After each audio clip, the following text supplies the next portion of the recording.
Grüß euch, Servus, ich bin's wieder, der Ludwig. Schön, dass du wieder eingeschaltet hast. Heute machen wir mal was Besonderes und zwar habe ich ein Lied eingespielt von mir, ein One-Take, das heißt, ich habe es einmal durchgespielt und das werde ich jetzt analysieren und werde mir selber aufzeigen, was ich für Fehler mache. Bis gleich.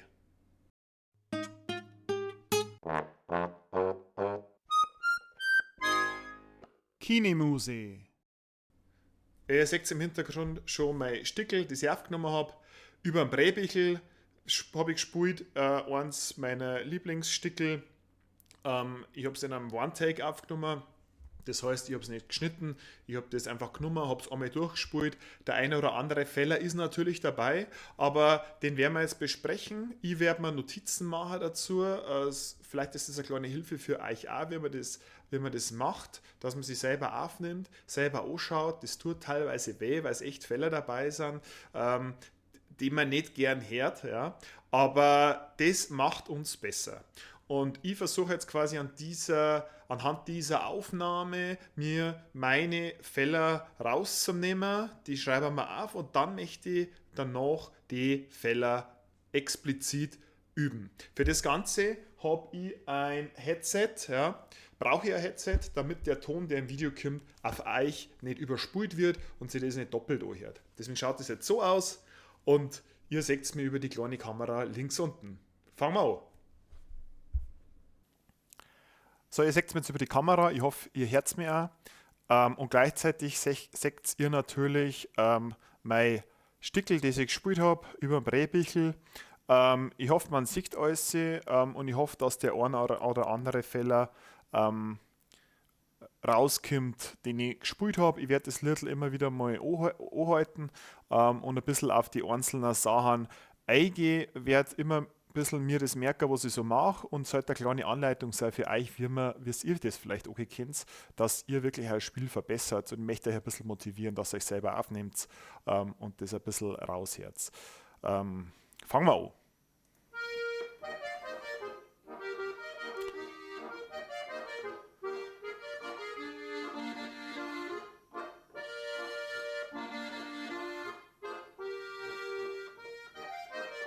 Ja, da war ein kleiner Fehler, aber mei.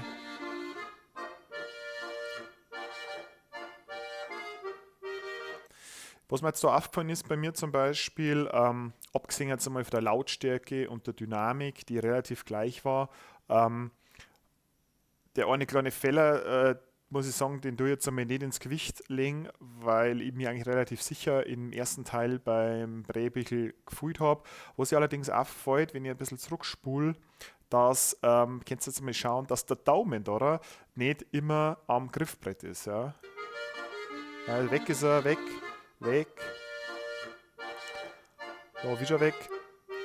Also das da wir jetzt auf Anfang einmal nehmen, dass ich sage, ich habe jetzt mal den Punkt rausgenommen, statt das Little nochmal spielen und schaue, dass der Daumen das ganze Stickel im ersten Teil droh bleibt. Jetzt schauen wir uns mal die Wiederholung an.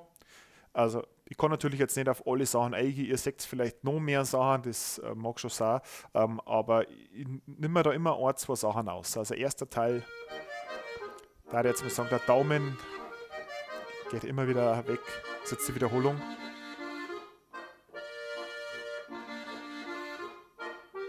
Da, ja gut, da ist jetzt wieder der Fehlergewinn. Den sollte man dann doch schauen. Wieder, ja gut, der Daumen wieder.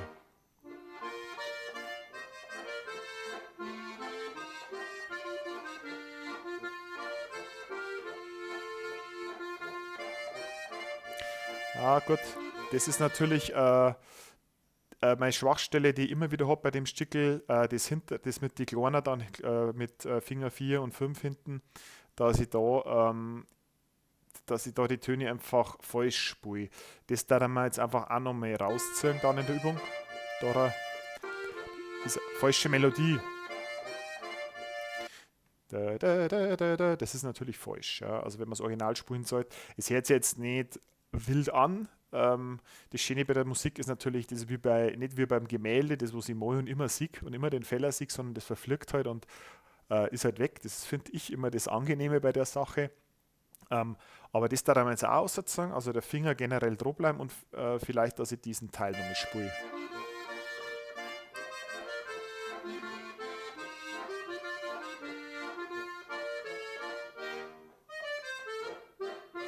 Ja. Für den Fingersatz, das macht man mal wann anders, was da ein guter Fingersatz ist. Teilweise muss ich dazu sagen, habe ich Stickel auch von früher, da wo der Fingersatz einfach nicht so gut ist. Und das Problem ist dann nicht, dass ich nicht bereit bin, aktuell den Fingersatz umzulernen, wenn das Lied schon in meinem Kopf in der Hand drinnen ist. Deswegen werde ich auf neue Stickel, die ich lerne, mehr Wert auf einen besseren Fingersatz legen. Ich sage jetzt mal, 90% ist richtig, 10% kann man noch besser greifen. Die Bassseiten lasse ich jetzt mal komplett weg. Wenn ihr da drauf schaut und seht Fehler, umso besser. Dann haben wir wieder im ersten Teil.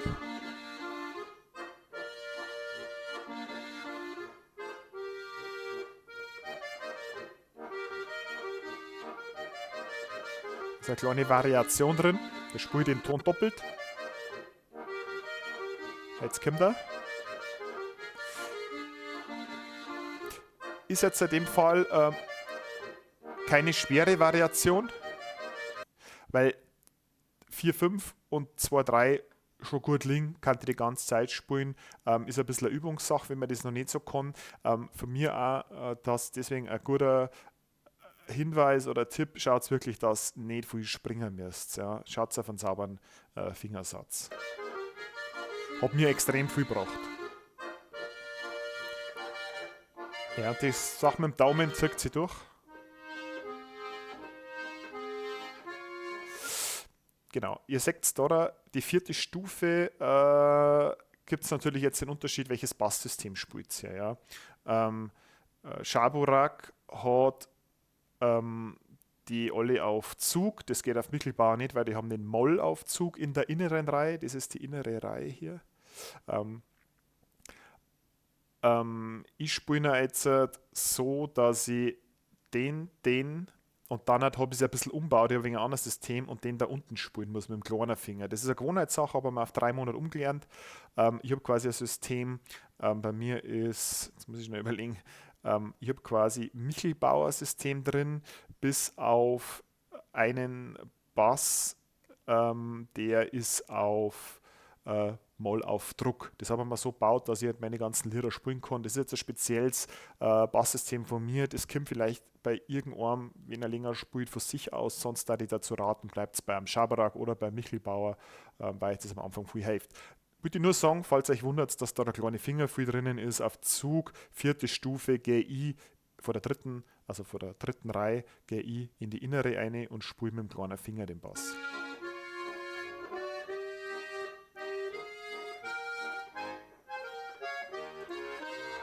Finger ist immer wieder weg, das sollte sie, da der Daumen.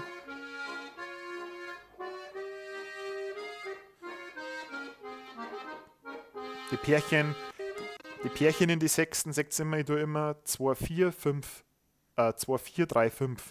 Das macht es mir leichter, weil da kann ich einen schönen sauberen Sprung machen, wenn 2-4 liegt, kann 3-5 in der Zwischenzeit zu den nächsten aufwandern. Jetzt sieht man es schön.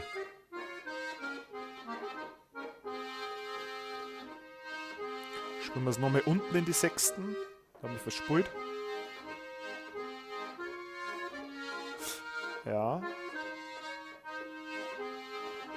Probieren wir es nochmal.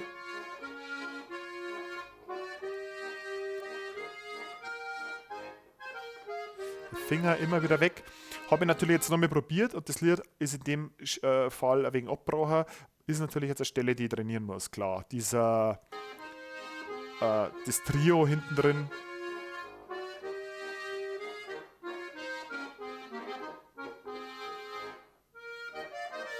Schön getroffen, genau. Das ist natürlich eine Schwierigkeit, wenn ich von unten dann halt mit dem Zeigefinger da einen Knopf treffen muss in der Mitte drin. Ist jetzt bei dem Lied nicht die Schwierigkeit, bei anderen habe ich das ganz oft, dass ich sage, ich muss von da unten da springen und trage dann daneben. Muss man natürlich viel üben. Ein kleiner Tipp ist da immer, habe ich bei anderen Videos jetzt dann geplant auch, trainiert Übergänge. Ich habe jetzt ein bisschen einen Verzug drin gehabt, hätte ich schneller machen können. Ich habe es gemerkt, ich habe ein bisschen gewartet. Kann man machen, dass man sagt, ich gehe von dem Part, die letzten 4 Töne spiele ich da, oder 5, wie auch immer, wo ihr reinsteigen wollt, und springe dann da auf. Und spiele dann da auch noch mit 5 Töne, dass ich das Trio mit dem ersten Teil verbinde und das immer wieder, so eine 10er-Regel, ich spiele es 10 Mal sauber durch, bis ich es dann habe, dann ist es drinnen.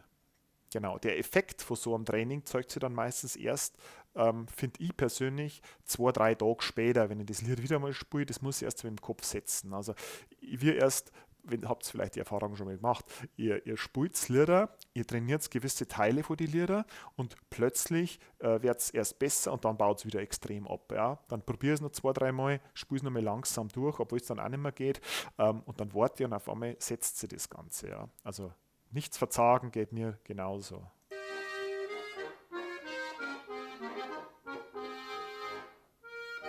Kleiner Verzug, ein wenig als lang gehalten, von der Betonung her falsch.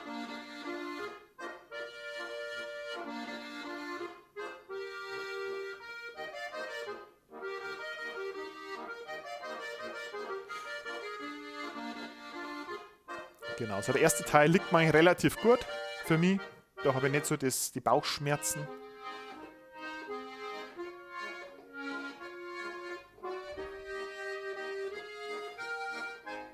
Genau, da einen kurzen Bassstopp einbaut.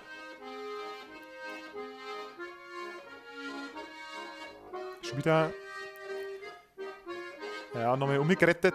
Aber da merke ich, im Trio, erste, zweite Wiederholung, hinten der Schluss, schwimme ich. Muss ich definitiv auch rausnehmen. Denn ich merke mir jetzt quasi den Daumen. Dann merke ich mir im ersten Teil diesen kleinen Feller, den ich da immer wieder drin gehabt habe zum Schluss. Diesen bin ich einmal jetzt tief gewesen, also die Töne in die Tiefen drin gewesen. Und da jetzt halt einfach der Schluss, den Part rausnehmen und trainieren. Ein guter Tipp von mir. Spielt nicht immer das Trio ganz durch oder den Teil, was ihr hier trainieren wollt, sondern steigt mal in der Mitte ein. Das ist gar nicht so leicht.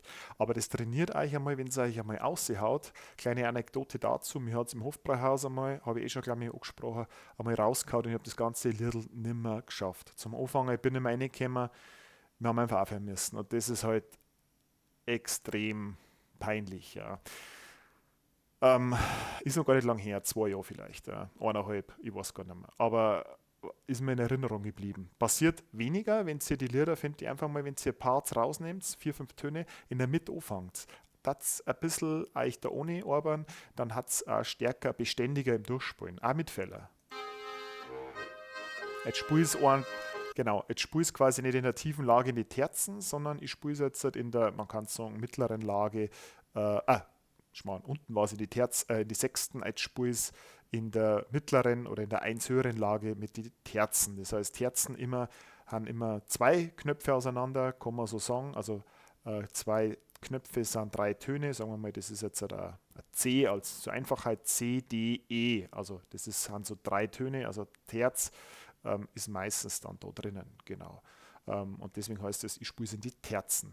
Die Sechsten wären quasi mehr Töne dazwischen und da spielt man es dann quasi in die Sechsten, das sind dann quasi 6 Töne auseinander. Hört sich ein bisschen anders an. Da den Unterschied nochmal hören. Also die Sechsten unten. Spiel meistens, oder genau, da gehe ich auf. Ist ein bisschen höher, heller, der war mehr angeschoben werden. Habe ich jetzt halt auch die Dynamik nicht so rausgebracht, da ich den ersten Teil vom Trio ein bisschen leiser spielen, in die Sechsten unten, schön gemütlich und Oma die Terzen da die Gas geben. Aber nicht schneller werden, das ist auch mein großes Problem, die Geschwindigkeit. Ja.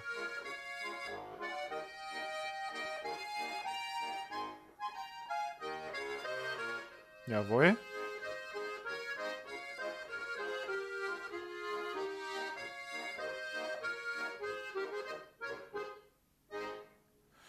Jawohl. Mir hat es zum Schluss gefallen, obwohl vielleicht der Griff ein wenig blöd ist. Der letzte, da springe ich, da kann man auch 2, 3, 4, 5 und wieder mit 2, 3 rein, dann brauche ich nicht springen. Kann man mal schauen, ob man da ein bisschen langsamer machen kann. Da haben wir mal Geschwindigkeit auf die Hälfte aber.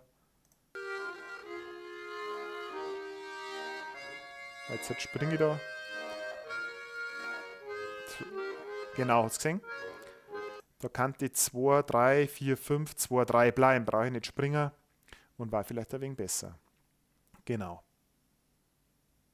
In dem Sinne hoffe ich, dass dir das was gebracht hat und hat damit gezeigt, wie isoliert analysiere. So ein Stickel. Ich werde mehr Stickel analysieren, weil es kommen ein paar Fälle raus, die ich dann auch in die nächsten Stickel ein bisschen behandle und schaue, dass ich auch einen Part einbringe, wo ich die wirklich noch mal übe und wie ich die ausnehme. Ich hoffe, das hat dir taugt, das hat dir gefallen und bringt die weiter.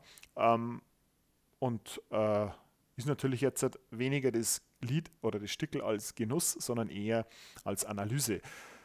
Ich muss sagen, ich persönlich, mir bringt es brutal viel für die Kamera auch eine saubere Aufnahme zum Spielen. Man ist da angestrengter und wenn man, das hat so eine Art, ich spiele vor Leid. Ja, und das bringt uns halt weiter, bringt uns Sicherheit. Ja, mich freut es, dass du wieder eingeschaltet hast. Und jetzt wünsche ich dir viel Spaß beim Spielen. Bis zum nächsten Mal. Servus.